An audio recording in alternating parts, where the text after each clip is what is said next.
It is 6 o'clock and welcome to the March 15th meeting of the governing body. I call this meeting to order.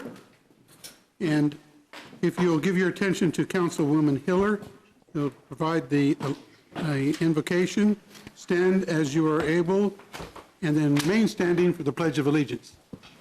Thank you, Mayor. I want to introduce Pastor Ray Rodriguez. Pastor Ray spent 40 years from 1970 to 2010 through 6 wars, serving in the U.S. Army and retiring as a warrant officer. He's originally from Texas. His wife is from here, however. They've been married for 49 years, going on 50 in September. Yes. Together, they are both ordained pastors of the International Conference of Foursquare Churches. On a big scale, on a small scale, they deliver Meals on Wheels and pastor here at the Foursquare Church at 522 Southwest Polk in District 1.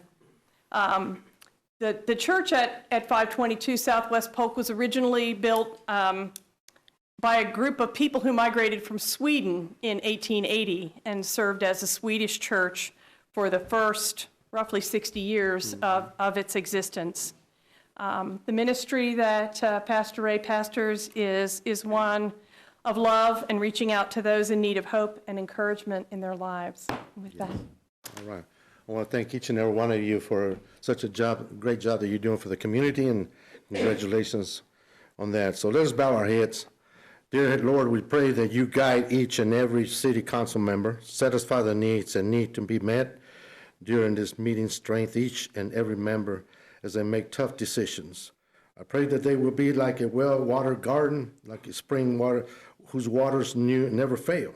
I pray that they will be fruitful. So Heavenly Father, please guide them so that this meeting can be productive. Let them be effective and decisive. So God of peace, we invite you to preside over this council meeting. Even if there are different opinions, give them the understanding of unity of spirit. Help them to listen politely as others share their points of view. Help them to work as a unified team in combining ideas for a great outcome. Help them to work as a whole rather than individuals trying to promote their own agendas. May they have a spirit of camaraderie in this room and work together on sharing their accomplished missions. And I ask you, Lord God, today, protect all those people in Ukraine today. Bless them.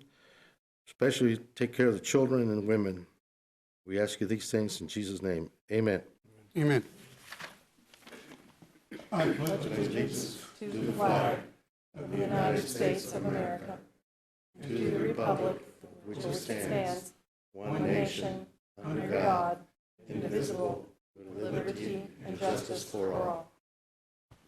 Thank you. Thank you, Pastor, and thank you for your service. Yes, sir, right there.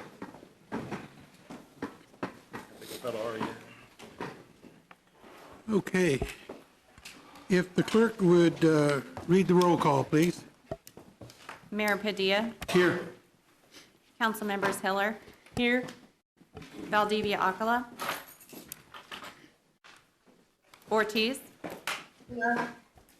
Emerson, Here. Kell, Here. Nager, here, Dobler, Here. Duncan, Here. and Lesser. Here. We have 9 present. Thank you. If we will move on to the agenda item number 2, if the clerk would read. Item 2A is a board appointment recommending the reappointment of Cynthia Hopp to the Topeka Human Relations Commission to fill an unexpired term ending March 21st, 2024. We've heard the appointment. A motion to approve, I would entertain. Have a motion to approve by Councilman Lesser, second by Councilman Kell. All those in favor say aye. Aye. Aye. Those opposed? Okay.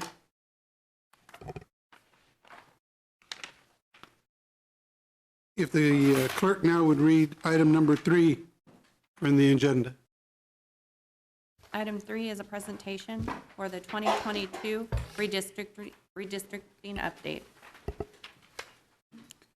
Mr. City Manager? Tonight we'll have a presentation from the city attorney reference the redistricting. Okay, thank you so much, Mr. Mayor and Council, for letting me come talk today about redistricting. So I was asked today by the city manager to give a presentation for the public's knowledge, as well as the council is asked to explain what the redistricting process is. You hear a lot of talk about it nationally as well as at the state level, but at the city level, we also do redistricting. So the goal today is just to educate you on what this process looks like. Okay, so what is redistricting? Redistricting is the process by which every 10 years following the state census that we redraw our political boundaries. So the state legislature is responsible for drawing our congressional districts, our state legislative districts, and our Board of Education. To date, the legislature has passed out the congressional maps and are working on the Senate and the legislative maps. At the council level, you guys are charged by our charter with redistricting every 10 years following the census as well. And so the goal of redistricting is to make sure that each council district has an equal population base. So we have 9 council districts, so in an ideal world, it should be exactly 1/9 of the population. It's oftentimes hard to draw a neighborhood or a district exactly with 1/9. So the courts allow us up to 2.5% variation from that perfect ideal number. Our charter requires our redistricting commence no later than July of 2022 with our convening of our Commission of Electors. And then our Topeka Municipal Code establishes processes that Commission of Electors will look at when they redistrict. So what is 1/9 of our population? Based off our 2020 census numbers, that's as close to 14,063 people as possible. And at a 2.5% variation, that means each district can be plus or minus 352 people. So this chart just gives you an overview of what we look like compared to 2010 in each council district. You can see over the last 10 years, Topeka has slightly lost in population. And then we do have variations in various council districts, which does mandate redistricting because we have council districts that are more than that 2.5 variation. Our population losses were greatest in districts 1, 2, and 6. Population was basically stable in 3 and 4, and then population grew in 5, 7, 8, and 9. So what does a timeline look like for redistricting at the local level? Each governing body district council member, the mayor is citywide, so he doesn't get a vote, but all of the rest of the councilmen get to appoint one person to our Commission of Electors. What is the requirements for that? Our charter's pretty open. It just has to be a registered voter in your district. If between now and May you want to determine other characteristics that as a council you think people should look for when they pick that person, you can do that, but the simplest requirements is they have to be a registered voter. In July, the governing body formally appoints the 9 people that you have selected, and then they begin meeting. So at their first meeting, they'll pick who the chair is of the commission, they'll vote amongst themselves on who's gonna run the show, and then they'll have meetings. So they'll look at maps and they'll run numbers and they'll figure out what does it mean if we move a district boundary with this neighborhood over, what does it mean if we play with the numbers. They'll have at least one public meeting where the public can come in and talk about these are the things that are important. This is why we want to continue to be represented with these other neighborhoods. This is what makes us similar. Unlike at the national level, this isn't about partisan politics. You guys are a nonpartisan body, so partisan politics doesn't enter into this. You don't look at how many Republicans or Democrats you have. You look at things like what are our average income? What are our jobs? What are our demographics? What are the things that make our neighborhoods similar that should be represented by common interests? You do try to avoid putting council members outside their district, and they try to avoid continuous lines, so you don't want an island over there of one district if possible. By September 30th, they have to recommend their revisions to you as a governing body, and then you have until December 31st to decide if you like what they did or if you want to toss it all out and draw your own maps. You are not bound by what the recommendations of the commission electors do, so sometimes you'll see governing bodies that say, actually, we want to move this line over or back. But by December 31st, they have to be set so that we are ready for the 2023 election. So that way, going into the 2023 election, everybody knows what the rules are, what everybody's playing by. So that is your overview of redistricting, and I'm happy to answer any questions if you have any. Okay, thank you for the presentation.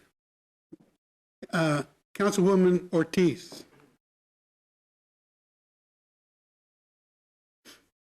Councilwoman? Bear with me, they got me a new Zoom, so I'm trying to figure it out. That's Thank okay. you.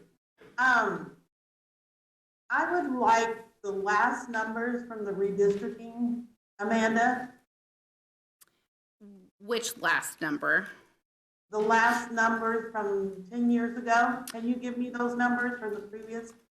Yeah, we can pull them from the slide and what 1/9 of that would have been for each one and get those numbers to you of what the ideal population for each district would have been. It should be pretty close to that 1,400 because we only lost a little bit in population, but we'll get you an exact figure. Okay. And then I'd also like to know, I'm surprised I can't remember this 10 years ago. Spencer probably can, but I can't. But anyway, I'd like to know where I think they gave me more in Oakland, and I'd just like to know where, what was done 10 years ago, if you can pull that for me. Correct. I believe in your packet, the agenda, the commission report is in there, and if not, we'll get it sent out to all of you. So you can actually read the entire Commission of Electors reports from 10 years ago and see all the maps that they did and changed and how your district looked prior to that as well. Okay, well, if the numbers aren't in there, I'd sure like them. Yes, we will definitely get you. them for you. Appreciate you, thank you. Further questions for the city attorney? Deputy Mayor Duncan. I don't know if this is towards staff or just towards my colleagues on the council. I know I've talked to one other council member about this, but I mean, is there a reason not to just start this process now? I mean, in terms of us selecting people, bringing them to us, instead of waiting a couple more months to start the process, just in case we do run into any hiccups and bumps, and that way nobody feels like they have to rush through the process or hurry things up. I guess that's my general question, what the feeling of the body is on that. There's no legal requirement. You couldn't start it now, I guess, is your legal answer, and the rest would be a policy choice for you guys. I would just throw my suggestion that we should probably consider starting sooner rather than later, just so we can get it done in an efficient manner, but also not feel hurried down the stretch, just in case anything jumps in front of us. Deputy Mayor, I would, I don't, looking around the room, I don't see anybody shaking their head yet one way or the other.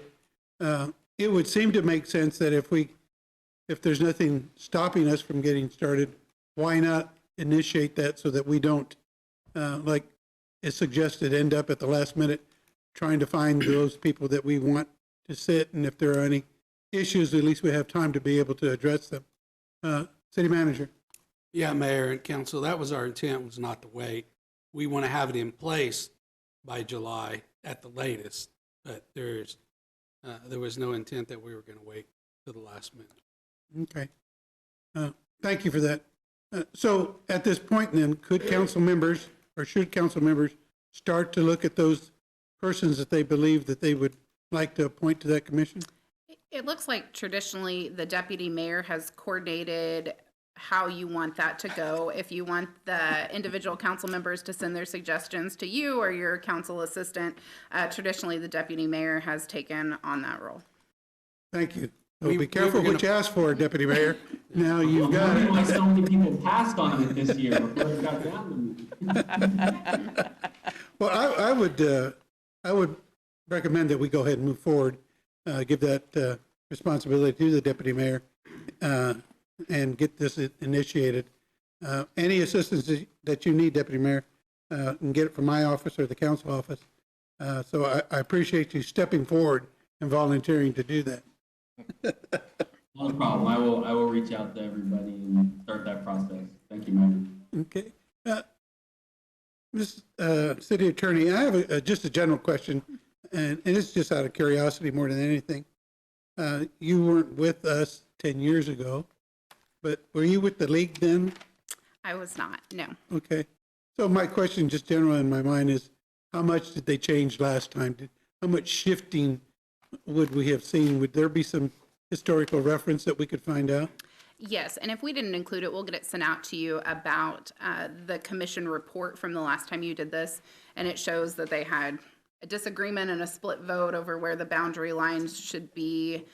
So there was quite a bit of shifting, it looked like last time, on voting on what districts to keep together. Councilman Kell, thank you. On that aspect, could we actually get a map of what it was at the end of 2010 and then what it turned into after that? So that way we can kind of see where kind of maybe some of the lines, okay. So, Believe it's in the report. Yep. Councilwoman Hiller. Just for those who are newer, a couple of the ahas for me when we went through it the first time, actually even when I got elected, I thought, why do these districts look so funny? Why are these lines, why are the edges so ragged, particularly in yours, for instance? I have Massachusetts pretty much going on. And the reason is because our districts are built on the same precincts that are used in state and federal elections. And so the challenge to our commission is they have to figure out how to add here and take off here. The precincts themselves have not been reapportioned in, I don't know how long. And so when you look at how many people are in each one, it ranges from like 97 to 1,600. So it can be tricky if you need to adjust the number to hit that window that the city attorney talked about. You can't just add and delete, and that's why Councilwoman Ortiz was remembering the push-pull between districts 2 and 3. They had to change it across what normally are considered Oakland and East Topeka boundaries because the numbers didn't work to flip-flop just one for one in the precincts. And so it will be interesting to see how it goes. One would think it's not much, but you end up having to push around to add and subtract. And so just be aware of that unevenness. I think if the map that's in the packet doesn't show it, we had pretty easily accessible maps that showed what the actual numbers were in each precinct, and then you could kind of start to figure out what the challenges were for them. So when it comes, have a look at that. And traditionally, the commission is staffed by city staff that know our GIS software that can help them draw maps and look Right. at where all the precincts are and do that. Right. The thing about the GIS software is, They sit right there. yeah. Yeah. Further questions for the city attorney? Okay, seeing none, thank you very much. Okay, if Madam Clerk would read item number 4 on our agenda. Item 4A is approval of a utilities contract for a primary SCADA integrator professional services between the City of Topeka and R.E. Pedrotti Company, Inc. to aid the city with the integration of SCADA software for programmable logic control upgrades to include programming, consulting, and hardware. Item B is approval of a utilities contract for a secondary SCADA integrator professional services between the City of Topeka and A.W. Schultz, Inc. to aid the city with integration of SCADA software for programmable logic control upgrades to include programming, consulting, and hardware. Item C is approval of utilities contract for pipeline operator to provide operation and maintenance services for the renewable natural gas pipeline that conveys RNG from the Oakland wastewater treatment plant to the interconnect station on the Southern Star Interstate Pipeline, roughly 2 miles north of the City of Topeka. They will provide startup services, regulatory agency communications, and continuous operational and maintenance required to maintain line integrity, public safety, and transmission performance.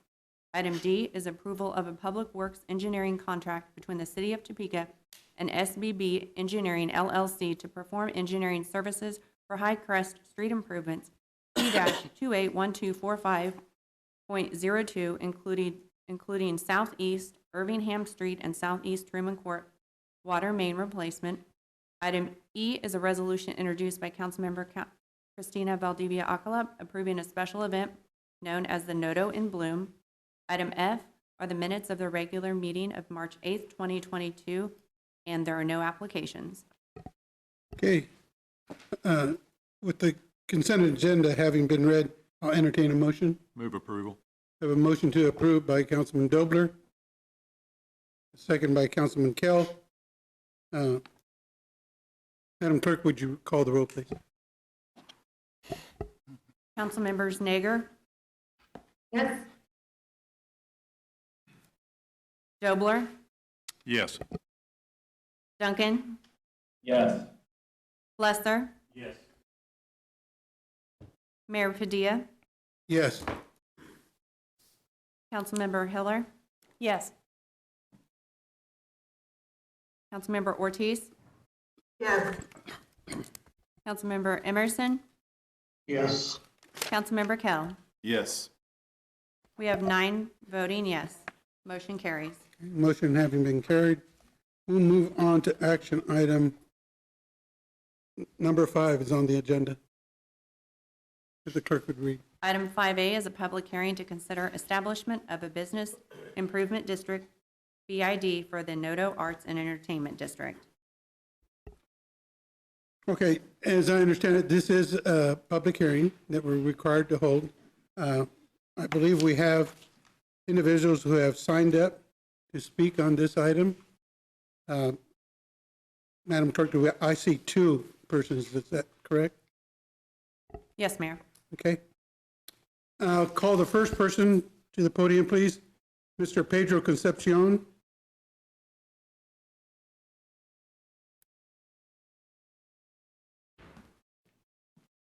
Hello. Good to see you. Good to see you. Thank you for having me here. I just really wanted to really talk about Noto, of how it's growing and how this bid would help the district grow. The city has a great arts and entertainment district that is thriving, and we're just evolving. And this bid is just another step to evolve and be better. And we see it around Topeka with downtown growing, Noto district growing as well. So I really come here and ask you guys to really look at it and, you know, vote on it and making sure that this gets approved, because it'll really help from the maintenance to safety to beautification of the district. And every city needs an art district to thrive, and I think we could be it. That's honestly what I wanted to come here and say. Okay. Thank you, sir. Thank you. The next person we have signed up is Mr. Thomas Underwood.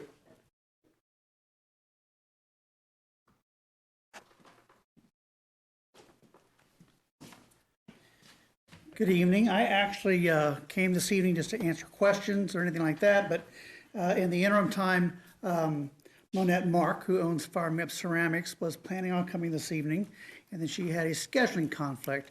So all I'm going to do, I'm just going to read her statement, and then if there are questions in regards to the process or what we went through, I know I've presented to this body before, so it shouldn't be anything new, but be that as it may. So again, these are the words of Monette Mark. Thank you for your time.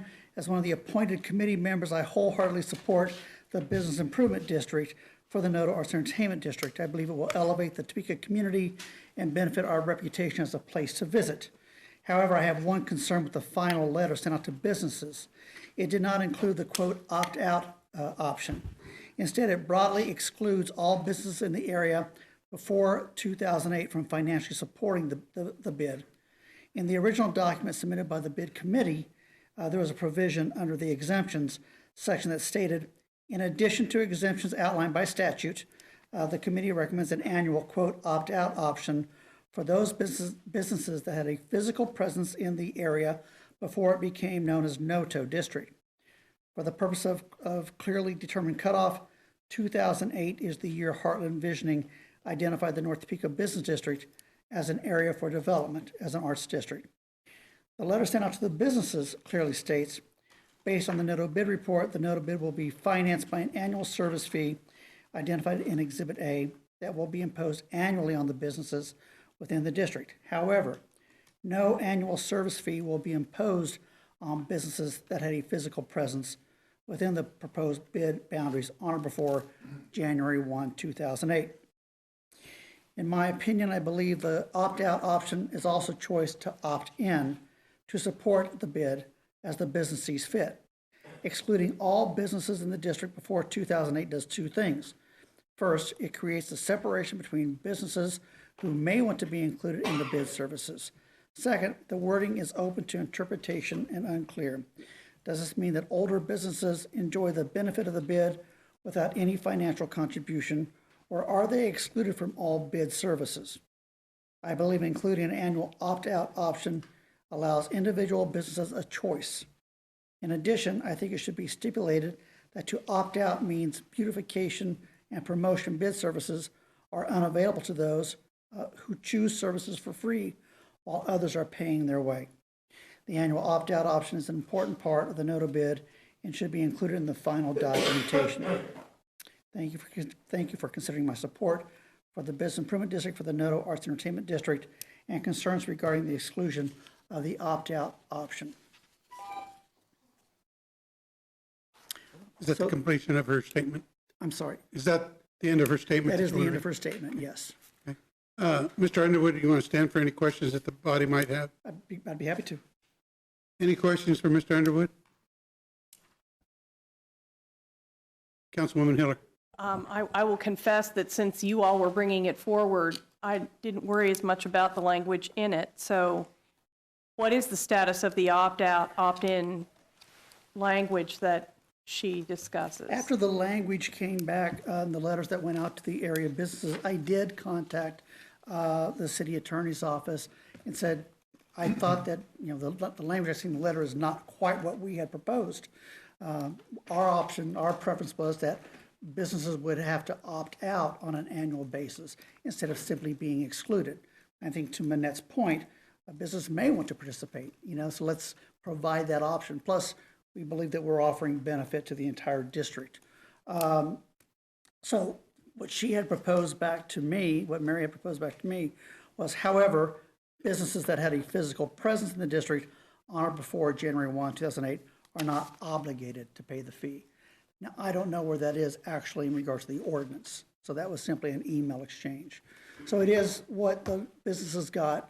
And, I'm not exactly sure what the final version of this document is right now for the city council. Are we expecting to vote on this No. evening? No, that's not so. No, Okay. no. Well, so we'll get some clarification. It would be on the agenda for April 5th. Okay. Thank you. Okay. Further questions?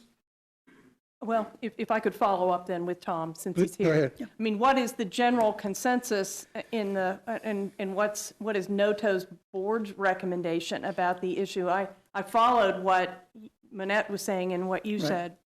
So the committee was formed to develop a proposal for the city council to consider.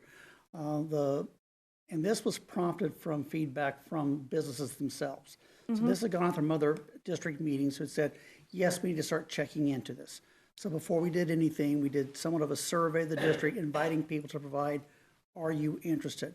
As we fleshed out, looking at the eclectic dynamics of NOTO, businesses that have been there for a long time, businesses that are new and more of the arts and entertainment, looking at in terms of what that dynamic that between the two.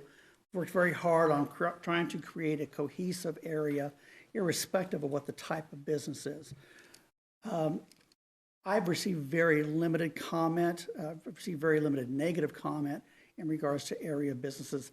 But one of the negative comments that we listened to from a committee was, been down here for years, these are the things that people would just take care of their own property. And I appreciate that. Our challenge is that we have properties where it's an abandoned building, for example. So how do you clean the sidewalk? How do you hold people accountable for that? So our goal is to try to make this a best place for visitors and our business owners and people who live in the area to visit. And so we wanted to make sure that there was some basic level of services that the city would not offer. So overall consensus, at least what has been given to me, is that we've shared this information a lot. We've shared this in emails. We've shared this in reports and in meetings kind of thing. General consensus that I have received, at least, has been very, very positive. What negative concerns were voiced, we tried to consider with this opt-out option. Okay, so we just need to check the think so. language exactly on that. I think so. All right. Thank you. Thank you, you. Mayor. Further questions for Mr. Underwood? Thank you, Tom. for showing Thank that. you. It was not necessary to sign up to speak on this item. So if there's anybody in the room right now who would like to speak to the item as well, under public comment, they can step forward if they wish. Okay, I'm going to ask a second time if anybody wishes to speak further on this item. And for the third and final time, is there anyone else who wishes to speak on this item? If there are no further public comment, the public hearing is closed. And are there any comments from the governing body? I want to make sure. Deputy Mayor Duncan. Well, I have a question for staff. Just to clarify this, how many other bid districts do we have in the city of Topeka? One, Okay, and that's the downtown one, correct? correct. So when we look at that opt-out issue, clearly it sounds like, is this a different version of how they would operate things versus how that bid is set up for the opt-out clauses? It was based, this bid district is basically drawn up just like the downtown one was. Okay, thank you. Further comments or questions from the governing body? Okay. As stated, the ordinance establishing this district will be on the agenda and considered at the April 5th meeting, so that people will know that information for the public. We'll move on now to non-action items number 6 on the agenda. If the clerk would read, please. Item 6A is discussion concerning land banks. Mr. City Manager. Mayor, governing body, this is an exciting topic for staff. This is a land bank discussion that has been going on for quite some time. And what we would like tonight is to give a presentation on the land bank, how it might look. And again, this is a discussion item tonight, not an action item.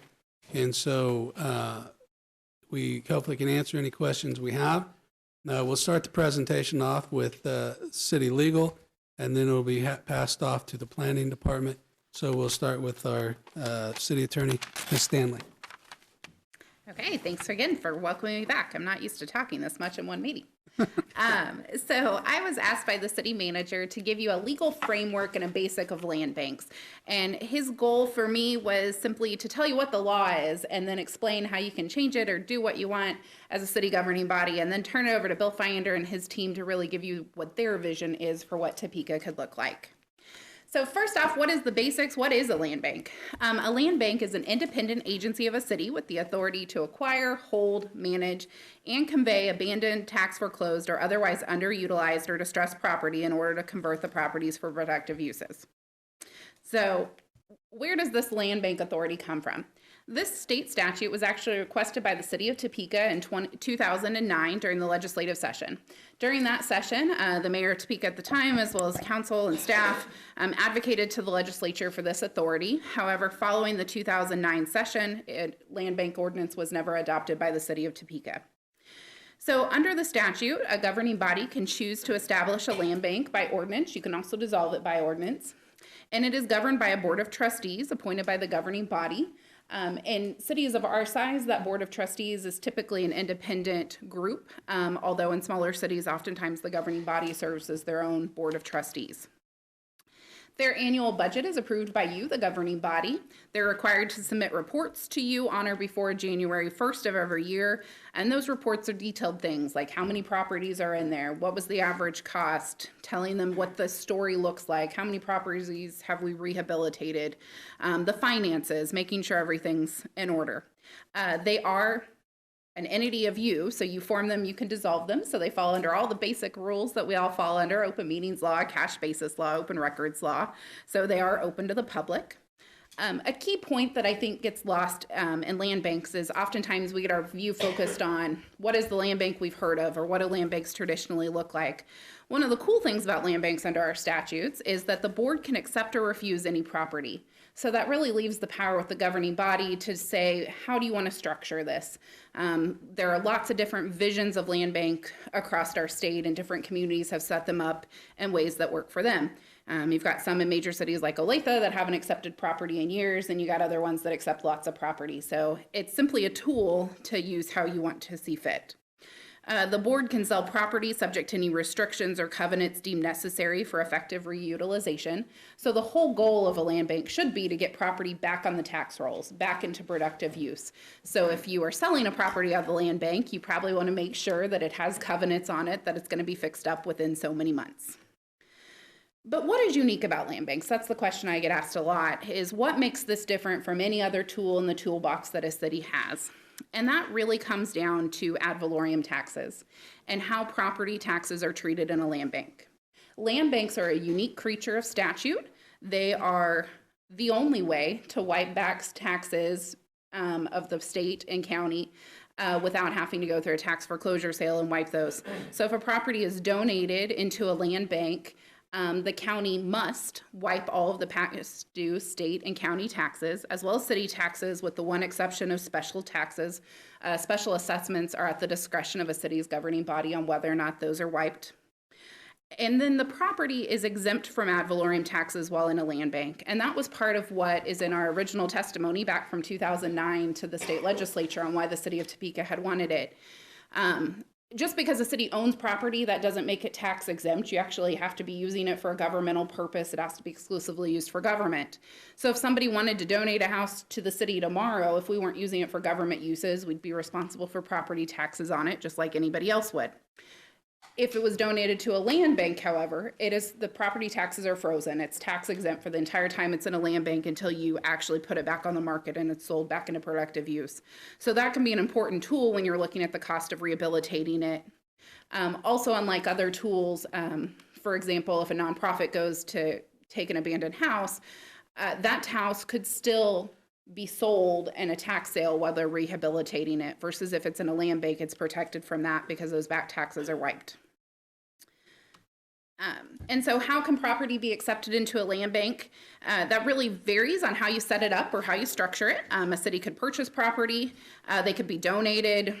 Grandma's passed away and the city says, the kids all say, we live a long way away and we don't want this, we'd rather just have a tax write-off and donate it to the city. It could also be purchased through a tax sale. It's very hard for counties to transfer property unless there's specific statutory authority to do that. There is specific statutory authority that if a property doesn't sell in a tax sale, a county could choose to just transfer it to a land bank if the city wanted to accept it. City does not have to accept it, but the county can actually transfer it to us without forcing the city to purchase it, for example. So the key takeaway is just that a land bank could look however you as a governing body want it to look like. If you want it to only be purchased property, it can be that. If you want it to only be donated property, it could be that. Tax foreclosure. It's really how you want to structure it. And this is just to give you an idea to show that we are fairly unique in not having a land bank. I think there's roughly 34 of them that I'm aware of in our state. All of the 4 biggest cities in Kansas do have one. Wichita did just establish theirs in 2021. And then it's smaller cities and mid-sized cities across our state traditionally have all had land banks. And with that, I will turn it over to Bill Fyander for a vision of what he's doing. Thank you, Amanda. Good evening, governing body. Pleased to present or continue presenting on this. As you heard, our Topeka Land Bank process technically started back in 2009, I guess, but was more or less restarted, you could say, more recently. And that really came through as a high priority coming out of the housing study and the implementation plan that you approved in December of 2020. So this was a very high priority coming out of that. As part of that implementation, a work group was formed, led by Dan Warner, the Planning Division, Corey Wright, our Housing Services Director as well on that. We had Linda Bryden from the Realtors Group. We had affordable housing providers, and we also had County Counselor's Office participate on that work group.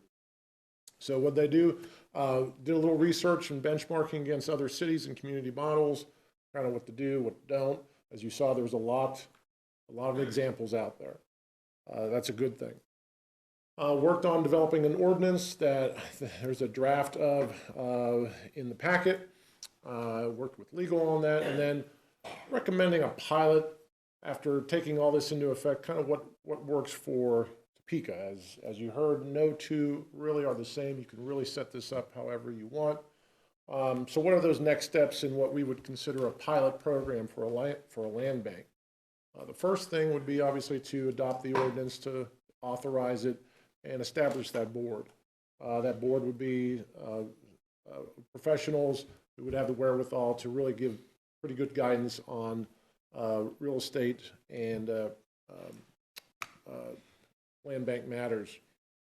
So that's the first thing. And then secondly, we would seek seed funding to have a budget, which to help acquire properties, and then also to rehabilitate properties.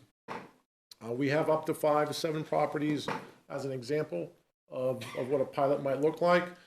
We would have a rehab focus. As you heard, you can have vacant lots in there, but I think we can get some quicker wins. We can certainly have more impact on the neighborhoods that these distressed properties are affecting the most.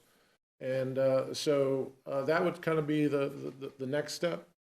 Once we go through those property rehabs and sell those to homeowners, we also could contract with nonprofits to rehab or build as well. But the city could do that. We would know we could do that, and we would use that sale proceeds to replenish the land bank fund. So kind of make up what would be more of a revolving fund. So hopefully a one-time seed funding could support several years, if not more, of at this level. And then the number of properties that would be involved, that you would actually be proactively doing and rehabbing in the land bank is somewhat capped with the capacity that we have at the staff level. Corey's team and her existing staff capacity could handle those handfuls that we're talking about here, and administer and process all of that with existing staff. So we're not projecting any new staff at this level. The final key benefits, as you can kind of heard as well earlier, we really we look at this as a unique tool to address unique properties. We do not have this. We are not maximizing this tool yet, and so the benefit would be to add this to our arsenal on vacant, abandoned, and foreclosed properties that are really impacting neighborhoods and blocks in our city. And then lastly, what I get a little more excited about is you can actually be a little more strategic and intentional with the purchases, because when you can do that and you can be proactive and you can begin to have a ripple effect, a domino effect through the block, through the neighborhood, when you have one or two outliers that could be addressed in this manner, this could make a huge difference in those areas. And so this allows us to get there. But as we started this at the beginning, this is the start of a discussion, and we would be more than happy to help answer or talk through any of these questions that you may have. Councilman Kell. Thank you, Mr. Mayor. So on that, you said we can contract with nonprofits. I think we actually have a great nonprofit right now that's pretty much already doing this, except for not, getting a lot of the benefits and sent to Topeka. Can we just have that group be our board, since they've already hit the ground running with something like this, and kind of already been through all these processes already, compared to putting together a board of people that it may take 6 months to a year before they actually really get going on what we see as positive outcomes of this? As we said, it's for the council to decide what sort of land bank they want. I would say there'd be some conflict in terms of taking an existing organization's board and just contracting with them. That's not the way the current ordinance is is set up, but, and that's, I know that organization's also focusing on one particular neighborhood, so they would have to expand their boundaries as well, of what they, and their scope of what they look at. Well, I know their scope is all of Topeka. They're just kind of really focused on where they can do the most good at this time. And their goal is, like they said, their goal is to be non-existent in 20 years because they're not going to be needed to do this type of work anymore. But I know they, like I said, they do focus on one area, but their whole scope is for all of Topeka. Councilwoman Nager. Thank you, Mr. Mayor, and thank you for the presentation. This is really excited that I'm really excited that we're getting to talk about this. I do want to make sure that I'm understanding this correctly, or maybe a use for this land bank and this body. Is there an appropriate way to move properties from being recurring offenders with the property maintenance ordinances on our books and move it from being the bane of Mr. Haugen's existence to having those property owners sell and having those properties in our land bank, or are those two completely separate things? Okay, I can take you it want, if you want. go ahead. Yes and no. They're both separate and not. I think as a city, we often hear, especially in property maintenance, about, I don't know what I want to do. I just went out of this house. Can't I donate it to the city? We get those questions now. You would have to be very careful to make sure that you weren't pressuring someone to donate their property. Absolutely not. But we also get those questions of, I just don't want this anymore. Can I donate this and get rid of it? So those kind of properties could be going into the land bank. You just want some pretty clear guidance to make sure that you aren't inappropriately pressuring someone to give up their home. But on the flip side, if you do have properties that people are trying to donate and get rid of that we could get back into productive use for families, it could be used for that. Awesome. I know that there's a couple houses in my district that has been something that the neighbors have really pushed for, and I don't know what the conversations have been with the property owners themselves, and so I really appreciate that clarification, and would like to see how we could get that language cemented to have a good transition from it being a burden on the property owner and the neighbors to being a productive part of our city. That's really the only question I had. I'm just share my excitement. Thank you so much, Mr. Mayor. Councilman Dobler. Thank you, Mr. Mayor. Bill, what kind of seed money are we talking, and where does that come from? And is it self-sustaining after we start selling houses, or does it need new money every year? Councilman Dobler, we had initially requested $500,000 through the ARPA funds back last year. 500, you get there through however number properties you do. So if we were talking 5 to 7, you're looking at 50,000 minimum, probably a rehab, up to 25 to acquire or less. So by the time you're all said and done with it, that's how you arrive at that amount, the seed amount. So it's, if you want to do one property, it wouldn't be 500,000, for instance. So that's how we arrived at that number. And yes, it would be intended that this is not an every year thing, the way that is set up. If you're acquiring it for a fairly low price and you're putting your rehab dollars into it, the sale dollars could come back and replenish the fund. And so if not every year, certainly we could get several years out of that fund, if possible. Follow up, Mayor, if I could. Would there be an opportunity to turn this into a reality TV show? Could be some more funding there. Seriously, I mean, how many distressed properties, maybe abandoned is a better term, do we have in the city roughly? Good question. I don't have that number off the top of my head. I know, I think you can look at the tax sale rolls every year and combine that with a potential cross-reference with Mr. Haugen's properties and come up with a pretty good idea. We haven't done Safe to say it. there's 1,000? Well, I could tell you, 2,000? I don't know how many are abandoned, but we have at least, 5 between 5,000 and 6,000 vacant units in the city based on based on our housing study. Okay. Yeah. I guess I'm trying to envision 5 to 7 houses. That's not going to do a lot unless it's focused in a particular area. Maybe that gets back to Councilman Kell's comments, but how would our current plan, how would this be addressed, I guess, in our current plan? So would we identify a neighborhood, several blocks where we could make an impact with 5 to 7 houses in a year, I guess? Right. I think, much like the trust fund setting that up, I think you want to put some guidance together in the ordinance, some criteria of what you want to see come out of it. Do you want to see more properties? Do you want to see less? Do you want to see it focused in a certain area?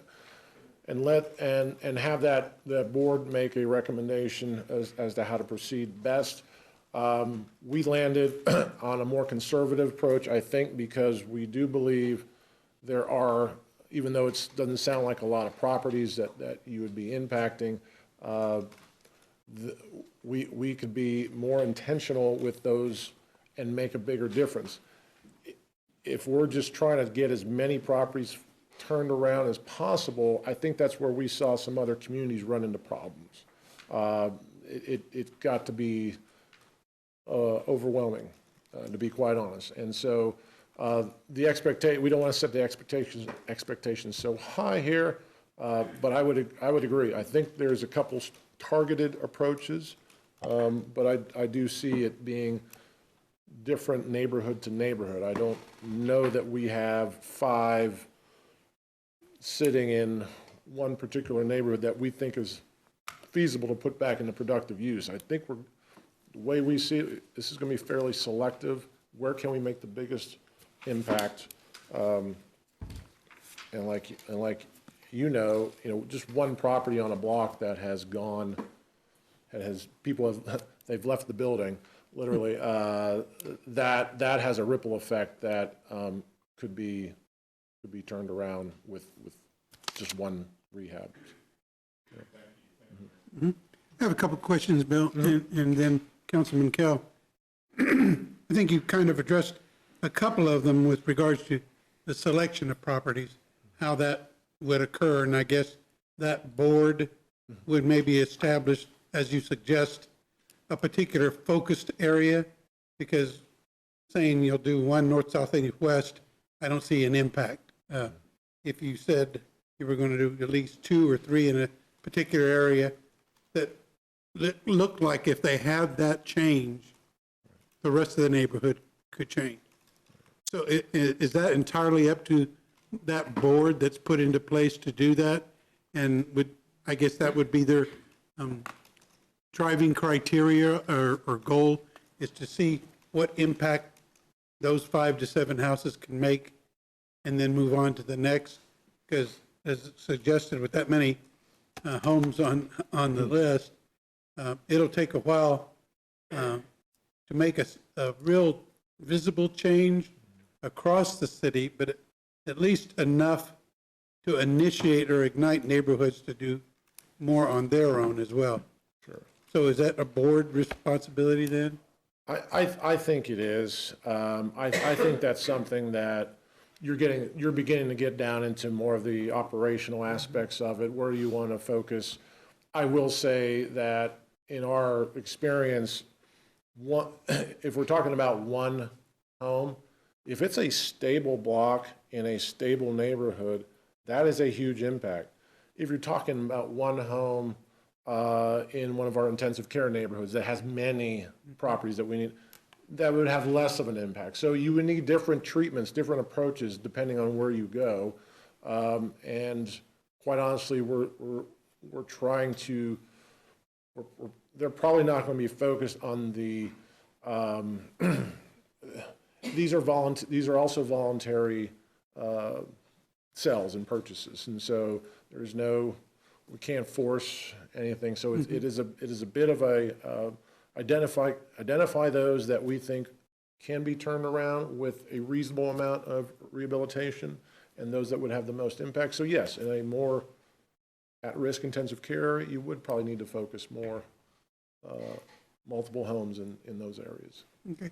Is there a concern, and maybe it's in the way we do it, that if we acquire these properties that now we have them, city, and we're responsible for their upkeep, not just the mowing, but anything else that is going to be part of the rehab, does that start to, I don't want to say load the city down with additional work effort, costs, and so forth? That's some of the criticism I have heard for those who are a little skeptical about a land bank. Yeah, and that kind of goes back to Councilman Dobler's question about, where's the sweet spot for how many you have in your inventory, basically. And that's why we also settled on a little bit of a smaller number to pilot it out. The idea is not to have so many. First of all, you have to go back to making the decision. It has to have some thought. Is this a property we can take on and we can reasonably turn around and sell back and make it marketable? And so if the board would think that's a viable property, then it shouldn't be sitting in our inventory very long. But as a hedge, yes, you would limit the number in your overall pool, if you will, and not bring any more into the land bank until you put one back on the market. It's kind of how I would look at it that 5 to 7 that we started out with, as one goes off back onto the market, you can bring another one back on. So it'd always be a manageable amount and not overwhelm as we've seen in other communities. One last question. In other communities, I've seen similar efforts. They've been successful. The one thing that they included was that the rehab that's to be done on these properties, that the opportunity for entrepreneurial or small business men to bid for that rehab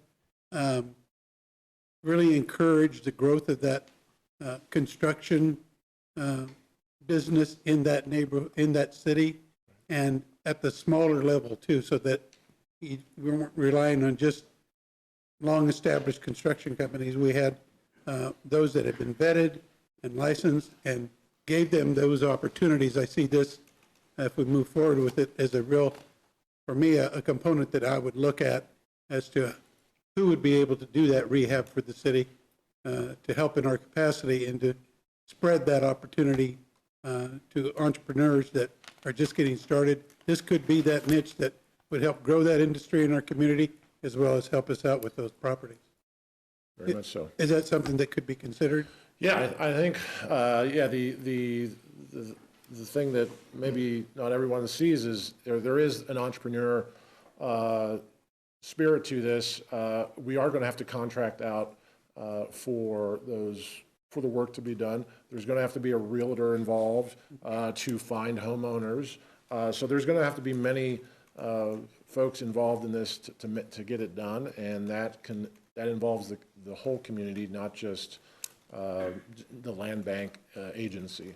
Yeah, and I like your response, because a lot of times when we talk about things like this, it comes out reportable, the city's going to do this. I think we have to remember that city has to have those partners to help these things happen, and to remind folks that it is an effort, a collaborative effort to make these things happen. Thank you, Bill. Councilman Cal. Thank you, Mr. Mayor. Is there any way, and this may be going more in Ms. Stanley's area, to limit on the sale of who can purchase these items, these properties? Because I feel that some landlords in town just do very little upkeep on their property, that we could end up having a revolving door here, where as a city, we're fixing up a property, we sell it to a landlord, and then 15 years down the road, we're back in the same boat we were in before, or even language to make sure that this property is upkept for at least so many years, so that way we're not just throwing money at a problem that pushes it back a little bit further. Well, the city would be the seller, so you could do any restriction like a private business would do. If you don't want to sell to someone, you could choose not to. You'd want objective criteria for that, however, so it's not some discriminatory purpose. You'd want objective, just like we do perhaps, I guess, on economic incentives, if you're delinquent in back taxes, those kind of things, we have objective criteria that you can look at. But ultimately, yes, you can, as a land bank, decide who you're going to sell things to. The lawyer in me says you'd probably want to be a little careful on deed restrictions that go decades in the future as you're trying to sell property, because that'll cloud the title and probably actually make it more likely that you have issues in the future, perhaps. But yes, those are things that could all be looked at. And then possibly as a place of revenue, could we, as a city, then take this out of the land bank and then have it as a city property managed by like a CENT or a community resource center that we have as low to moderate income housing for our citizens that turn around and, you know, that any excess can go back into the land bank fund to help rehab other properties? That is the model that we're suggesting, is that we would take the purchase proceeds and put that back into the fund to do future. Well, I mean, if we owned it as like we kept the property after it's been rehabbed. Okay. As a rental property. And then we have someone manage that rental property for us. Okay. And then with those proceeds coming back towards the land fund, but then we can set the rent at a low to moderate income for our renters that need that low to moderate income. And then, like I said, anything excess of, you know, we could turn around and have a fund to maintain that property, but any excess can go back to the land bank as a whole. That's probably a separate conversation. If you removed it from the land bank, it's no longer in the land bank. Exactly, yeah. As a city, you could decide to enter the rental market, but you would pay property taxes on those properties. It wouldn't be exclusively used for government. So that's probably a whole separate conversation of what as a city you wanted to do, but is there any legal restriction on it? No, you could do something.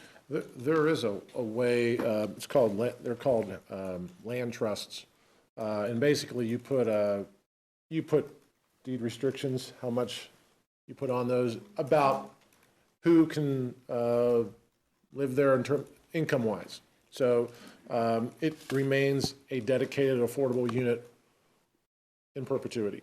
And so anybody that would, whether it's a homeowner who ends up selling it, or if it's somebody that's renting it from someone else, you have income guidelines that say this has to remain affordable. That's some communities do that to sustain a dedicated affordable unit. Mayor. So it's possible. Is there any other questions for staff? There will be. Tony and. No, okay, I have Councilman Emerson has his hand raised right now. Okay, because we'll do so. I got some comments for at the end. So Okay. Yeah, Councilman Emerson, if you would. Yeah, thank you, Mayor. Maybe I misunderstood, but I thought I heard at first someone saying that this would be like donated properties. Is that correct? Councilman Emerson, it can be. Yes, it can be. We'd also expect to acquire or donate property or accept. Okay, I guess my question is, initially, if we would agree to do this pilot, why would it need, instead of us, going expending city resources, why wouldn't we simply take the properties and cure whatever title defects it has, maybe erase some past taxes that are due, and then simply convey them to builders who want to go in and build? They would probably buy them from us. So at that point, we're getting properties for free, and we're actually getting something, for them. And I think I know in my district, I can probably think of 6 or 7 houses that are the family, I think someone gave the example in the presentation of there are no local heirs, or we can't find any heirs, and it's a nice house, but it's sitting on a block. And I guess in situations like that, I just wonder, why do we need to fund it? Why couldn't we do something that doesn't cost us anything for the initial? You have that ability to do that as well. I think having just simply donations and depending on agreements with contractors to do the work, or owners to come out, step up and do the work, you're going to have some reversionary, if you will, conditions, so that if they are not performing the work, if they walk away from it, this is some of the stuff that we have learned from other cities and communities. It sounds good, doesn't always quite work out the way you think it would. People do not follow through, believe it or not. And so you don't want that property to sit there continually distressing the area either. So when we suggest going in there and being more proactive with a budget, we know we can have a more guaranteed outcome at the end of the day than just letting others do what they can to it. But there would be a plan that has to be approved by the land bank before we would acquiesce to someone coming in and rehabbing it, if that makes sense. And so you have to hit, by month number 3, you have to show us you have the financial wherewithal, and you have to hit certain milestones. If you don't, then it could potentially get reverted back into the land bank for someone else to do something with. Sure, and I guess here's my issue, if I may, Mayor. You'll have, in this case, people with no skin in the game making decisions on the rehab, the process, and how much to invest in homes. It's a very tough process, and we have a lot of companies in town that do that, but they're at risk. So, maybe I think, $8,000 worth of tile is a good idea for this house, but, if I have skin in the game, maybe I'll say the house will never bring that. I can't make that investment, so I'm going to do X, Y. So we have, in this case, again, people without any risk of loss making decisions about spending money, without any, when you own these houses and have to actually perform to make your mortgage payment on your home, it's a huge difference than having taxpayer money to play with. So, and I play with, I don't mean that like in a frivolous manner, but what I mean is it's a whole different deal when you have to make it work. And I guess that's really a concern I have here, is that it's always easier to go in and risk things with other people's money. So I'm very concerned about that. I'm also concerned about in this resolution that we have, it says it leaves a lot of things, to kind of be fleshed out later. And I'll just read one of the sections I was looking at is this will establish written operational procedures and policies, specifically including the acquisition and transfers or sales of bank property.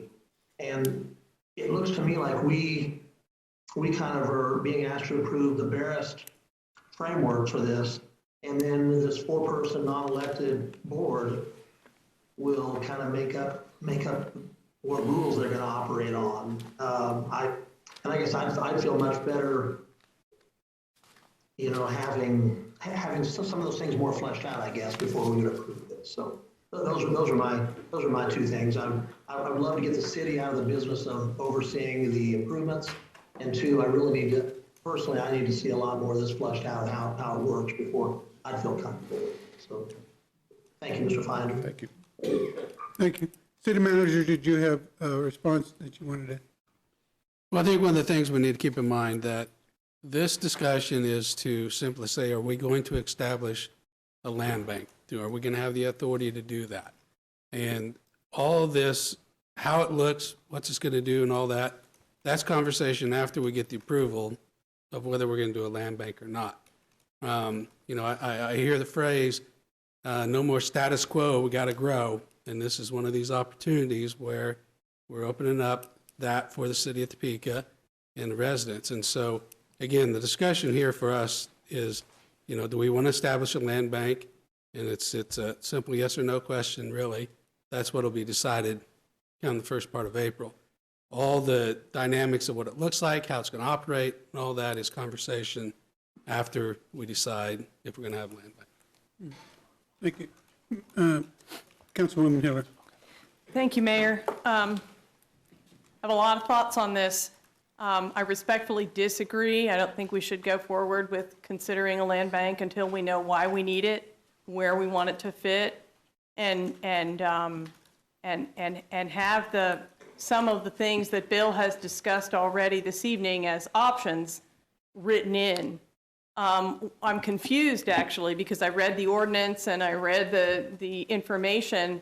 I thought we were talking, and land banks are different, as both of you said, but I thought we were talking about a land bank, meaning an entity that would, for certain specific purposes, acquire and clear the decks and transfer land.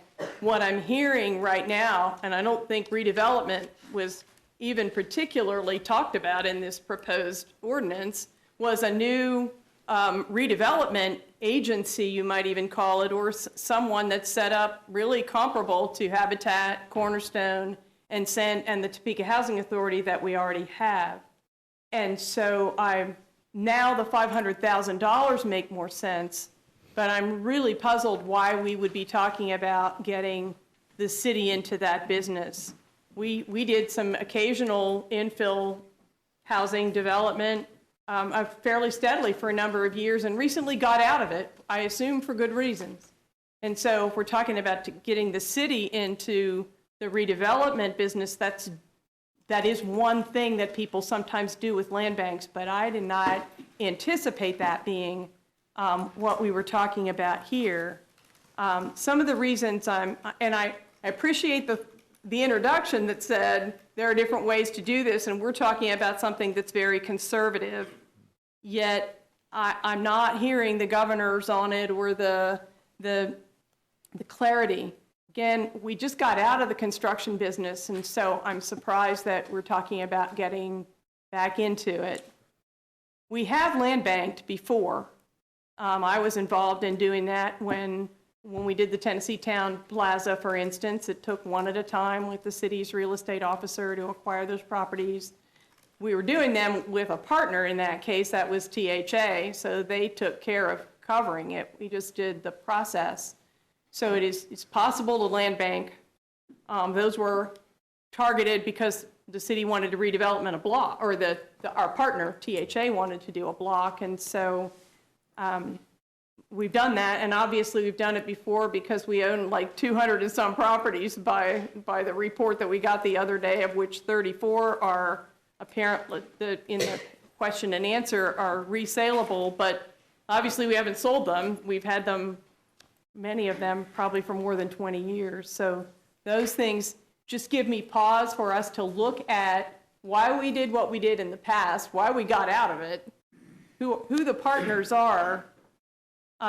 We did have a situation where we had a department head who had authority to acquire land, and it was popular for a while. The idea of the vacant lots that needed to go through the tax sale, get their taxes cleared, and so on. Ended up acquiring quite a few of them through our park department with the idea that neighborhoods would take care of them and they'd become mini parks or community gardens. And as far as I know, none of those happened. So I'm leery about making sure in whatever we would do, if we do it, that there really are the controls that have been discussed on selection.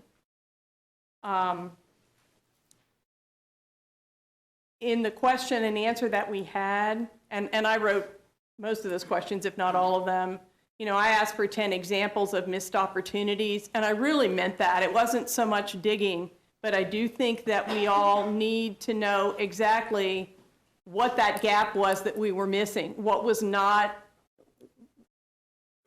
Rather, it's a little idealistic, and that's how some cities get themselves in trouble on these things, and I appreciate you describing those, but it's like, what really was it that was missing? So that we make sure that we do build in whatever flexibility is needed if we do this, but also the specific criteria to give, if there's going to be a board, some pretty clear guidance about why we do what we're going to do. I don't think we're there yet. In the resolution that was there, it also gave the board itself the authority to offer incentives, which I thought was a pretty broad. I was surprised at that, since we usually do that as a body if there's going to be some incentive from the city. Also, generally, we get involved in subsidizing those rehabs because they can't sell for what you have in them. And so I'm not convinced how we would be able to reimburse ourselves for what the expenses were. So I would want to see a lot of questions answered and a lot more clarity before we would consider moving forward with something like this. Thank you. If I could clarify just one, I Yes. think, Councilwoman Hiller, you talked about, are we doing redevelopment with this, or are we back in the new construction game? And we're not suggesting we are. What we are suggesting by the pilot would be more expanding our rehab game, because we are in the rehab game. We do rehabs through housing services all year. We have 80-plus households that we help every year. So it would be an expansion of doing rehab and doing it, and we are having trouble getting folks to take us up on our rehab programs now, so, as you know. So this was one way to look at, could we be more proactive in selecting, because we don't get to select in those cases where the rehabs, those are total voluntary people coming to us saying, yes, we want grant money to help rehab my house. So we're not, I don't want to make it sound like we're back in the new construction business. We're not. If you have a vacant lot, and if there's a vacant lot in the land bank, we would not be doing anything in terms of new construction. That's not our purpose. If I may. Councilwoman. That's not what this says. I appreciate the conversation, but I can't tell that from what we've got here. And if that's, for instance, what you think or what the staff or some other people that have been involved think, again, that really needs to be clarified. If we're really having trouble, and I know we are, having give away our rehab loans, going into the business to fix them up and sell them on the open market may or may not be the best solution. If that's really what's driving this, maybe we need to go, we've done the dollar house program before. It was very popular. Maybe we need to do more Toto houses because those are popular and the home buyers are vetted and supported and the subsidy comes in a little different way to cover all the rehab and still get them in at an affordable rate. Maybe we need to talk about that some more. But Mr. Fairline, do you have more in the presentation? Do you have someone else from staff? Corey? No, we're just here to help Yeah. answer any questions and continue discussion. Okay, Councilman Dobler. Thanks. Thank you, Mayor. One quick comment. I'm really solidly on the fence. I see the positives here and definitely had a situation last year where in a decent, neighborhood with nice houses except for one where an elderly person had lived for a number of years passed away and no close family and nobody that wanted to take responsibility for it. I can see a real benefit there. My concerns are, along with Councilman Emerson, on setting up another board, what kind of responsibilities they would have. I guess I'm a little concerned when I hear the city manager say, just say yes or no, and then we'll work out the details. We don't need to see all the details, but we need to see some of the details before we say yes or no. So, good discussion. I appreciate the thought that's gone into this. There's something here that's workable. We just need to figure out exactly what that looks like. Thank you. Thank you. Thank you, Bill, for the presentation. I concur that I think there's a lot more to be said. Obviously, a lot of questions. I'm sorry? Okay, couldn't see us there. Deputy Mayor, I Okay. had a question. All right. Deputy Mayor Duncan, go ahead. Thank you, Mayor. Just a couple quick comments. We're getting our rear ends kicked when it comes to dealing with our blight problem and our abandoned property. Plain and simple. We are not winning that war. And we have got to put more tools in place to allow our city and our staff to deal with these issues. And a land bank program with 23 other municipalities across this state are using, that the city of Topeka helped create so they could use it, yet we have not adopted it, is a little frustrating. I would encourage everyone to go look at Wyandotte County and Pittsburgh, Kansas, and what they've done in Sedgwick. If you go to their websites, they lay out exactly how their programs work, how they're structured, how they're maintained and operate. And I think that would help everyone wrap their heads against the actual logistics of how these programs can work. I know starting out, we talked about 5 to 7 houses and whether that's a lot, but several of us know of some neighborhoods where 2 and 3 houses would make a huge difference for just a couple blocks radius if we could get in there and deal with them. I also think that occasionally the county drags their feet on tax sales because they don't know what the heck they're going to do if they go through the tax sale and nobody buys the house, and they don't want to get stuck with it. And we do not want to become the dumping ground for that, and we don't have to because we have control over it. But I do think there are some properties in the last several years the county would have either sold off quicker or been able to deal with if we had targeted them and said, we will take that if it doesn't sell. I've had those conversations with the county, and so it provides us another tool. So from my perspective, I agree there need to be some more details here, which is why I suggest we look at some of those other communities and sort of just start with what they've done, put it in writing for us. But I think we got to move forward with something like this because there's not too many other tools at our disposal that we can reach out and that. So I would be overall supportive of it in general. Would like a few more details, but I think we need to push forward sincerely and seriously on this effort. Thank you, Mayor. Mm-hmm. Anyone else? I want to make sure it's still hard to see you guys on these little monitors. Make sure I don't overlook someone. I'll finish with my remarks if I could. Bill, I do think that this is an opportunity, but I think we have to be cautious about it and make sure that we cross all our T's and dot our I's. I do think looking back at history is important, but learn from it and see what we maybe could improve on in our past efforts.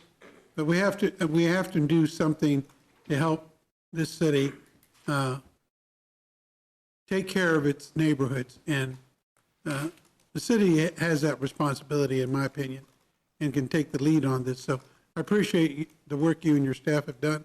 My guess is you will get flooded with a lot of questions coming your way, and that's good. So that way we can make sure we've turned over every stone to make sure that we don't repeat any mistakes that we may have made in the past. So thank you again. Under this topic, we do have Mr. Joe Ledbetter signed up for public comment on this. Joe?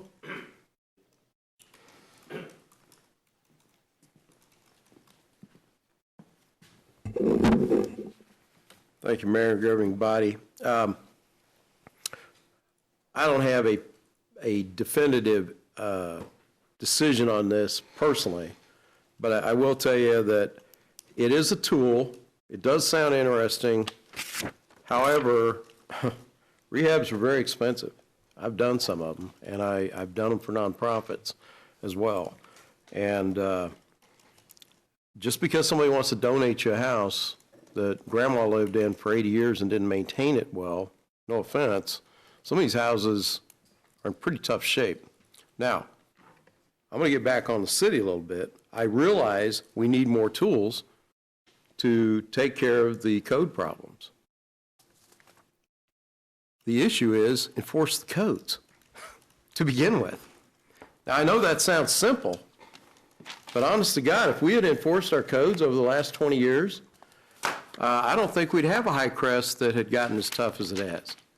And with some of the slumlord problems I've seen where people absolutely defied the city, defied the courts, defied code enforcement, I'm aware of one right now where the lady didn't have a working furnace till somebody benevolent got involved and actually made sure, because her landlord would not fix the furnace. And she still doesn't have hot water this day after living there and with an open code case for 6 months.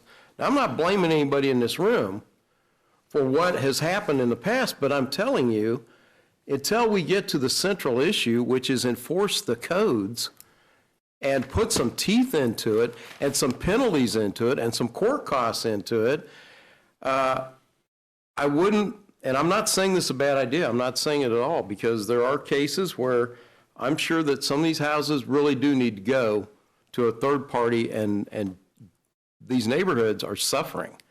Nobody wants to live next to one of these, I know. We had one in our neighborhood last year, and it was all I could do to get the manager at that time to take care of the problem. It took 4 months to get those people out. And it affected 100 people in that neighborhood, 100 families. So I don't want an entity where a slumlord doesn't have to fix their property and just hand it off to the entity and say, I'm done, I don't want to deal with this property. And then they go buy something else and destroy it, or destroy it in another neighborhood. So you do need to know how you're going to structure this and make sure that, those kinds of situations don't happen. And if you do set this up, you might consider sunsetting it down the road that, hey, if it's not functioning right, it's not functioning well, we're going to actually end it in 5 years, because that's what a pilot is. A pilot has a deadline of performance, and then you decide if you want to expand it, keep it going, or if it's working or not. I'm not saying it can't work. I'm sure there's other entities, cities that have made it work. But if you rehab a house in a neighborhood where the code enforcement is not being done, what have you got? You've got a nice house in an area where code enforcement is not enforcing the codes. And it's going to be difficult to sell these houses. And I do agree, Ms. Hiller mentioned, how are you going to sell it if the, and she didn't say it this way, but if the appraisals don't come out or aren't even close, you're not making money on this. You're subsidizing the sale. And that may be the end game. That may be what you have to do. So I'm out of time, and looks like there's going to be a lot more work on this. So thank you. Thank you, sir. Okay. The next item on the agenda is public comment. We have two gentlemen signed up for public comment. The first, Mr. David Jackson.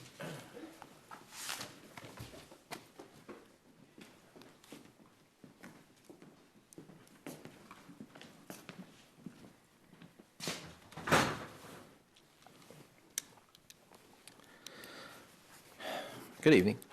I am Dave Jackson, owner of Jackson's Greenhouse and Garden Center, and part owner of the North Kansas Avenue 911 property in the Noto district. And I'm just here to beg you not to destroy this beautiful and historic building. When Jerry Glasgow and I first purchased this building, the very first thing we did after inspecting it was to call upon a professional property engineer, professional building engineer, John Lyle, to provide a structural assessment of the standing walls and the interior structure. Mr. Lyle had previously reviewed and provided guidance on two of the previous properties that we owned in Noto, and those were 835 North Kansas and 1000 North Kansas. Both buildings at the time were vacant and in need of some repair, and we were able to effect that. Mr. Lyle's findings were that the exterior walls were structurally sound, with no settling or cracking, including the party walls with the structure on the south. He indicated that there was need of tuck point brick on the south wall and on the east end of that wall, and to seal the top course of brick from penetration by precipitation, prevent that's a three-course brick structure, to prevent separation or further any kind of further deterioration. This was completed as soon as possible by a professional brick mason, and we got that job done. We also had removed any dry or loose or blowing debris from, at that time, what was left of the roof, so that there would be no danger to the public of stuff blowing off or to the adjoining buildings. The cost of this, when we repaired it, was about $20,000. We had bought this as a tax sale. I agree, the county takes way too long to get them in there, but early on there were one or two incursions by homeless, and we immediately then addressed those issues by the addition of additional bracing and securing of all ground level windows and doors.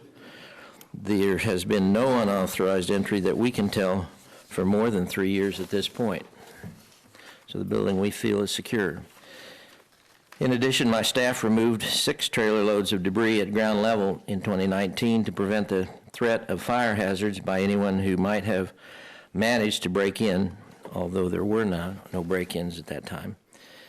In a separate email to the acting city manager, I detailed the reasons we were unable to comply with the orders from the code enforcement of March 20th of 2020.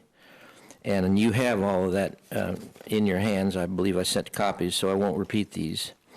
In any event, we did, at that meeting, we did contact the brick masonry again because they expressed some concerns about the north corner. And he found that that was in good condition and tuck pointed and removed the debris that was mentioned in that report.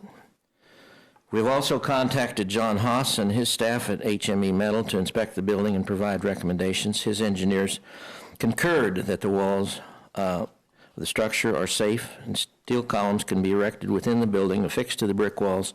Steel roof can be installed supported by the columns. The cost of this is approximately $200,000 at this time, which would be loaned by Call Valley Bank when there's an entity. I'm sorry. Mr. Jackson, do you require more time? I require another, I'm on page 3, one more minute or two. Okay, we'll have to ask Yes, I the governing understand. body, is there a motion? 2 minutes.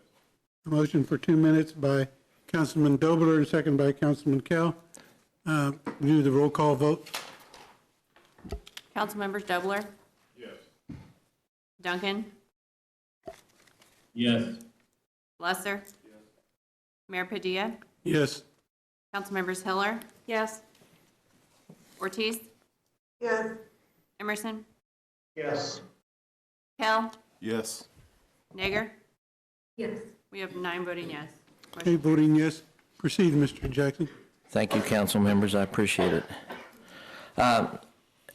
They will loan the money to Jerry and I, Glasgow and I, when there's an entity ready to move forward with a viable business plan. In short, this building can be brought together whenever there's someone who wants to do business in the city of Topeka that I can find or contact. I'd welcome any help. Jerry Glasgow, of course, is the previous owner of Performance Tire and Wheel. His son owns it now. And together with his 46 years and my 54 years in business in North Topeka, we have 100 years between us. We've owned 10 buildings in the Nodo district in order to save this whole historic part of Topeka, and I own 3 others that we've rehabbed. Our only goal for this structure has been to save this from further deterioration, and we're willing to donate it to the land bank program if you need it, to any other entity that could resurrect it faster than we have been able to do to accomplish this. We'd love to. We would do it. I'm here asking and begging you to hit the pause button on destroying this wonderful old structure. We have been responsive to the extent possible to the city and responsible to the public in keeping the building safe. We are currently finishing our application for the grants sponsored by the Small Business Incentive Applications so that we can do further work. It would be eligible. And the next round of funding is May the 23rd. We're looking forward to saving 9/11 if possible. Just asking for your help by delaying the awarding of a demolition contract for this building. And I appreciate any comments, any help that anybody could give. I've been asking the previous city manager and the current one for some time for any help that the city could bring, if there is any, or any contacts. I appreciate your time. Thank you. Thank you, sir.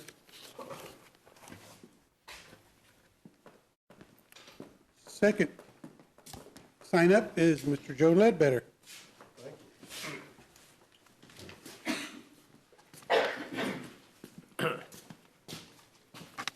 again, make up for last week not being able to attend. Well, I'm going to talk about code enforcement a little bit, and I'm not going to pick on any particular entities or any properties, except I will mention that White Lakes, a number of us, I know I did, complained about it from 2015, and it is now being dealt with. I think that's forward thinking. Did it ever have to get into that bad a shape? I don't know. When I did complain about it in 2015, I couldn't even get code enforcement to make them mow the lawns. So we have had an ongoing problem in this community. And this is not to beat a dead horse. It is simply to say the problem's still here. Last year, I had a house just a block away from me that I could see from my back porch, my patio, that became an absolute nightmare to our neighborhood for over 4 months. Meth heads, I don't know what all was in there, but they had basically drug in broken cars, broken trailers. They had stuff scattered everywhere. There were some little old ladies living in there. I didn't know who all was supposed to even be in this building, but it was an out-of-town slumlord. Now, this problem's been taken care of, but I had to personally go talk to the manager. I had to talk to code enforcement. I had to talk to legal at that time. It wasn't Amanda. And it was all I could do to get that thing taken care of. Now, since then, I had lobbied to get the park redone through Parks and Rec, and because I'm on that board, and it's a beautiful little park now, country club. And we finally got this problem solved. 100 families were affected by this.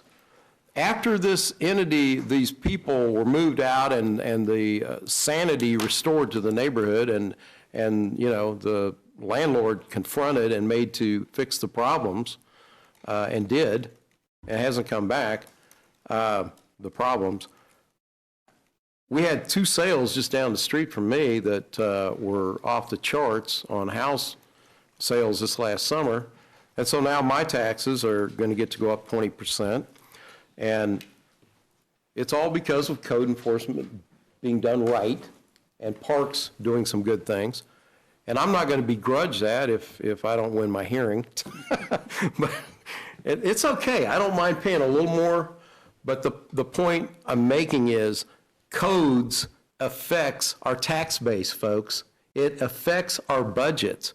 And I'm going to go to an earlier slide that was up there, the population loss we've had. I have heard complaints from a number of people that if this city just looked better, they would want to stay here. But I've heard of people moving out, especially if they have one of these slumlord properties in their neighborhood and they see it's not taken care of and it's not going to get fixed, they want to move. And they very rarely move to other parts of the city. They usually move out and to other counties or wherever. But the point I'm making is this is a definitely serious problem that has not been solved. It was not solved by the last manager, and I'm not talking about our interim. It was not fixed by our last manager. It was not fixed by the interim before him, who was here a year and a half in charge about that. Because I talked to them, and they just, it was low priority. It wasn't their problem. They didn't live in those neighborhoods. And I mean, you could tell it was like, I didn't come here to fix these problems. I came here, I guess, for the paycheck. But anyway, code enforcement is definitely a serious issue in this community. And I thank you for the time. Have a good evening. Thank you, sir. Okay, that concludes all those signed up for public comment, unless, Madam Clerk, somebody signed up at the last minute that I didn't see. No, Mayor. Okay, thank you. We'll move on then to item 8 on the agenda, the announcements. Madam Clerk. The upcoming agenda is for March 29th. It is a special called meeting for the CIP workshop. And on the agenda is a discussion of the proposed 2023 to 2032 capital improvement plan and 2023 to 2025 capital improvement budget. Mr. City Manager. As Mr. Ledbetter said, White Lakes is coming down. One of the things that I would like to get out to the public is that please don't trespass. Everybody wants to see what's going on there, but it is dangerous, and one of the things that the demolition crew has to do is actually make sure that the building's clear and safe every single morning before they start tearing it down. So please stay outside of the fenced area is what we would ask.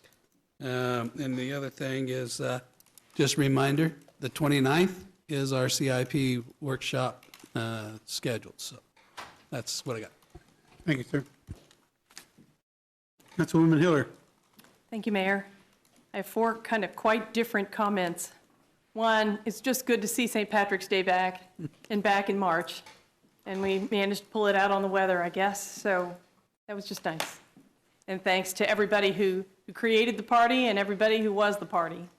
Had a good turnout as well. Wanted to give kudos, I think, to city attorney and the interim city manager. I think that the legislative reports that we've gotten are the best that I've seen since I've been on council, as well as the reports on what we're doing and the fact that we're affirmatively engaged in the legislative action. So just wanted to do a shout out on that. On a quite different note, I wanted to express condolences to the family of Jim Ogle. Jim passed on Saturday. It's on Sunday, I'm sorry. He's been very sick for about a year and a half. He's really an icon in this community with the years of his general manager service at WIBW TV and all the shows, all the young reporters he brought on and mentored and grew and sent on to other pastures, as happens in our stations, and his service in this community on I don't know how many boards, at least 30. Often the MC at various recognition events or other kinds of events. And then he went on from WIBW to be the executive director or CEO of what became Freedom's Frontier National Heritage Area. It was new, we've grown it to Northeast Kansas and Northwest Missouri into a wonderful, vital contributor to our stories and our economies. And just want to kind of a shout out to thank you to Jim for all those years and all that he did, and condolences to his family. And last, I want to make reference to Dave Jackson's comments.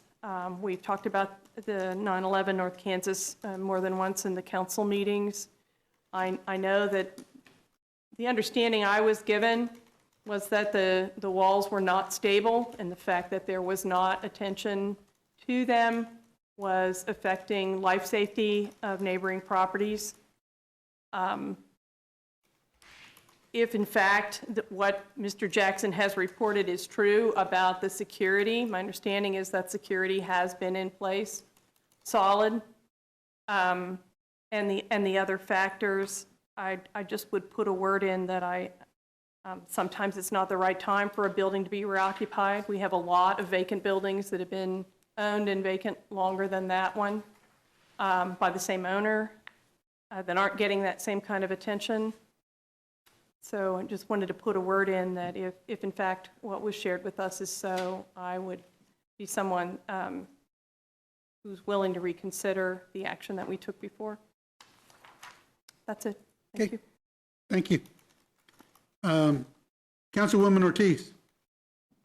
Thank you, Mr. Mayor. I just want to congratulate Seaman on their win. It was really neat to see 3 teams from Topeka in the state championship on the boys' side and 2 on the girls' side. And it just really brought out Topeka. Thank you, Mr. Mayor. Thank you. Councilman Emerson. Oh, thank you, Mayor. I wasn't planning on saying anything, but I was not aware that Jim Ogle had passed, and that is a great loss. He had served as my appointee on the Metropolitan Topeka Transit Authority, and everything he did, everything he did, I think volunteer board, it seemed like it was his full-time job. So I really appreciate everything he did, and I'm really sorry to hear that. Thank you, sir. Councilman McHale. Thank you, Mr. Mayor. Again, on Jim Ogle, sad on that passing. I got to know Jim very well through hockey here in town. He did a great deal with the hockey teams and helping board the young men that needed houses to stay in while they're here during the season. So he did a great job with Topeka all the way around through the media and through just his own actions. Other thing I'd like to recognize is tomorrow is National Small Business Development Centers Day. Small businesses are the heart of our community. And every big business started out as a small business at one point. Amazon started out just selling books, and now it's a multi-billion-dollar company. So supporting the small businesses in town are a great way to drive our community and open up opportunities of employment, refurbishing buildings that need to be redone. So there's a lot of the great things that small businesses take care of. So we can make sure we're supporting all of our small businesses and venturing out to new ones, because I've always heard when a small business closes that you always see a comment on social media that says, well, I didn't even know that place was there. Or, I always meant to get there. And I run a group on Facebook. I know some other people run a group on Facebook that all we focus on is all the small businesses in Topeka to make sure we're driving business to those small businesses. Thank you. Councilwoman Nager. Thank you, Mr. Mayor. I wanted to go ahead and draw attention to the fact that tomorrow is also the anniversary of the Atlanta spa shootings. In an action where 8 people lost their lives and 6 of those people were Asian women. It is very important during this time, remembering all of the wonderful women that have come before us and really have allowed us to stand on their shoulders, that we're making sure that we're standing up for the wrongs that are being perpetrated against some of us. If you are interested in learning more about what's happening to Asian Americans and Pacific Islanders in our country, as well as specifically to the women, please go to stopaaphate.org.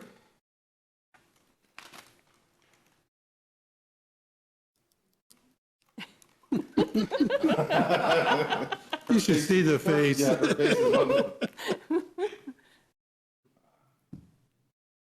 She have pets that pull cords. Well, I told the mayor this should be called Sign Time with Hannah. She's back. Can you hear me? When you get Okay, married, sounds good. when you I get just married, received a people bunch can't listen. A bunch of alerts that my audio had been switched to my AirPods, which are in my purse in another room, so not very helpful. But a crucial part of making sure that we are protecting these people, these wonderful attributes to our community, is making sure that we learn about their history. And right now at the Alice C. Sabatini Art Gallery at the library, there is a exhibit on, and I want to make sure that I'm saying this correctly, it's an immersive opportunity to learn about the internment of Japanese Americans during World War II and its effects on follow generations.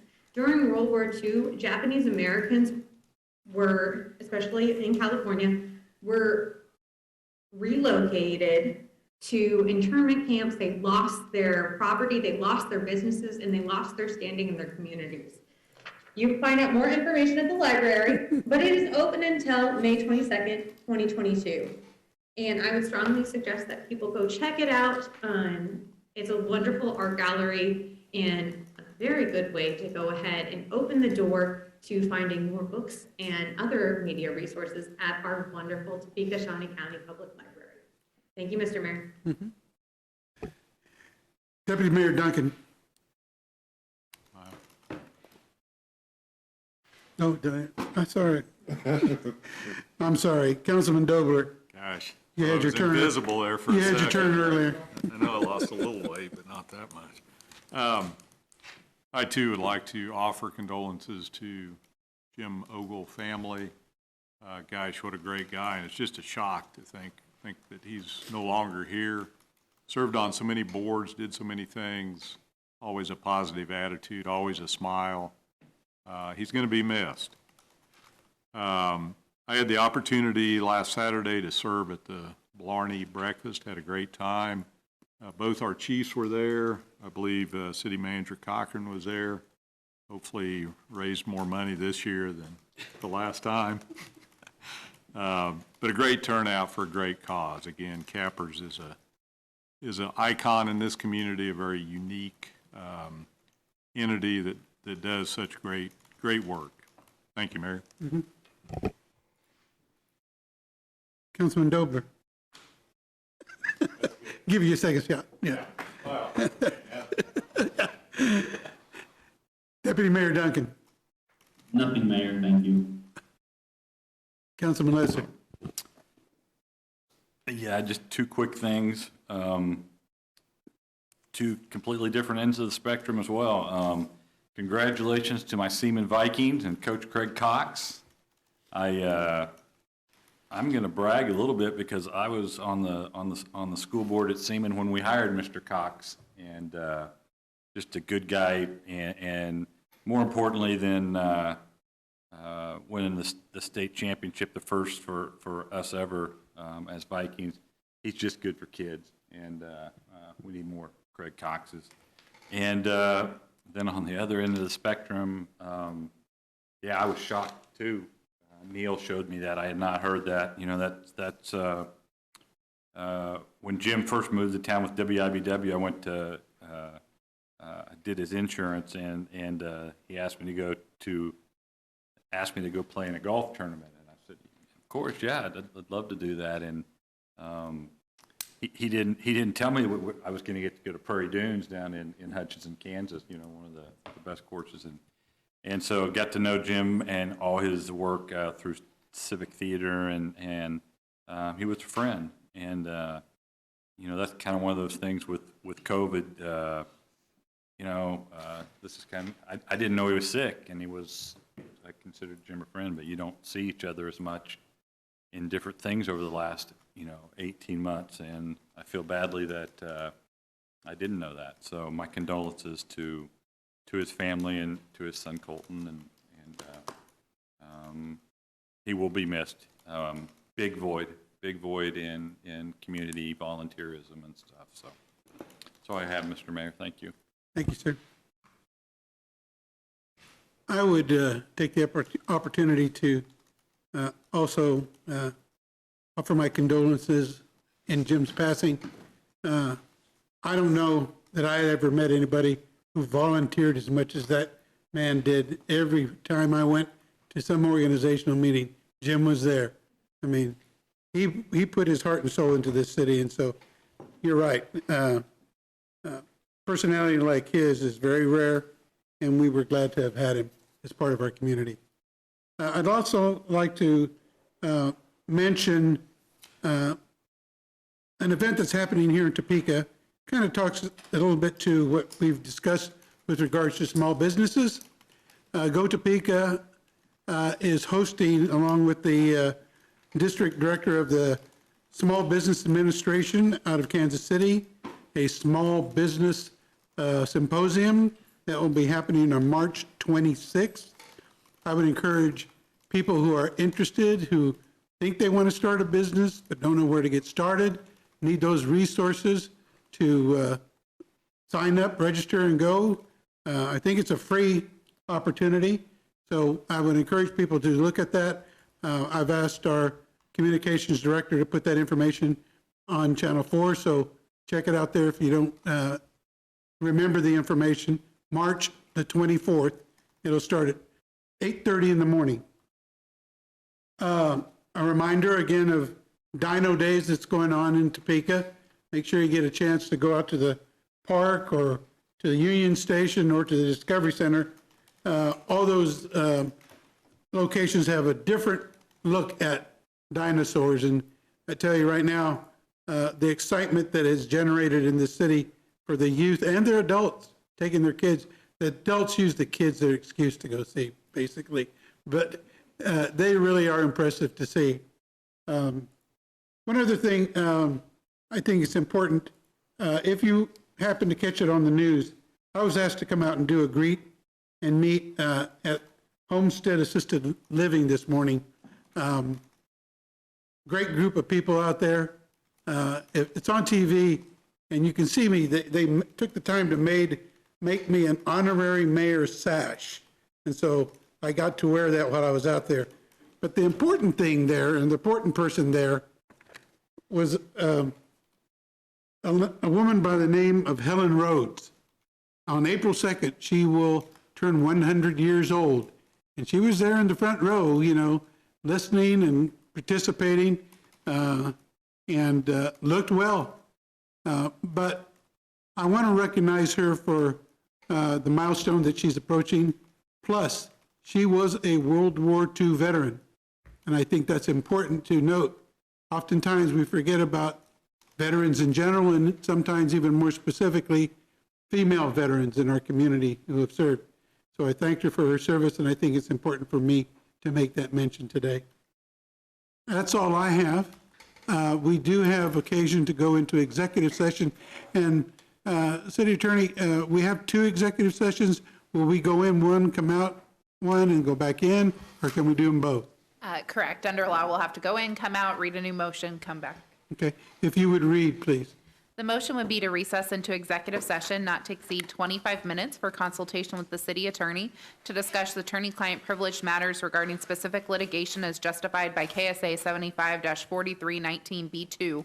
The open meeting will resume in the city council chambers. The following staff are requested to assist the governing body in its deliberation: Interim City Manager Cochran, City Attorney Stanley, and Chief of Litigation Shelley Starr. Thank you. The chair will entertain a motion. So moved. A motion to adjourn into executive session by Councilman Dobler, seconded by Councilman Lesser. Madam Clerk, will you call the roll, please, for the vote? Councilmembers Duncan, Yes. Lesser. Yes. Mayor Padilla, Yes. Councilmembers Hiller, Yes. Ortiz, Yes. Emerson, Yes. Kell, Yes. Nager, Dobler. We have 9 voting yes. 9 voting yes. We'll take a 10-minute break, and then we'll recess into executive session. Thank you.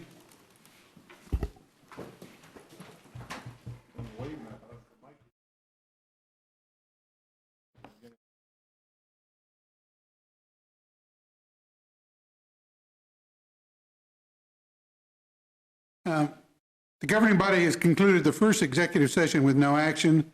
There is a need for a second executive session if the city attorney would read. The motion would be to recess into executive session not to exceed 20 minutes to discuss matters related to an individual employee pursuant to KSA 75-4319B1. The open meeting will resume in the city council chambers. The following staff may be needed to assist the governing body in its deliberations: Interim City Manager Cochran and any other staff he deems necessary. We've heard the need. We'll entertain a motion from Councilman Dobler, second from Councilman Kell. Everybody in favor, raise your hand. Okay, thank you. Proceed, please. We'll go into executive section for 20 minutes.